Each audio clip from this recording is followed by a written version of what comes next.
শীতের সকালে কলকাতা থেকে একদিনের জন্য ঘুরতে যেতে চাইছো তাহলে চলে যাও মায়াপুর।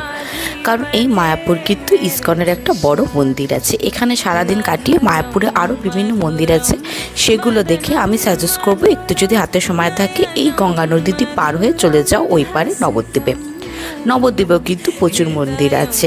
কেউ কেউ বলে নবদ্বীপে মহাপ্রভুর জন্মস্থান, কেউ কেউ বলে মায়াপুর। আমি সেই বিতর্কে যাচ্ছি না, তবে নবদ্বীপের মন্দিরগুলো দেখে এখানে পোড়ামতলায় পুজো দিয়ে তারপরে তোমরা আবার ইসকনে এসে ব্যাক করে বাড়ি চলে আসতে পারো, অথবা নবদ্বীপ থেকে ট্রেন ধরে তোমরা আবার শিয়ালদা বা হাওড়া চলে আসতে পারো।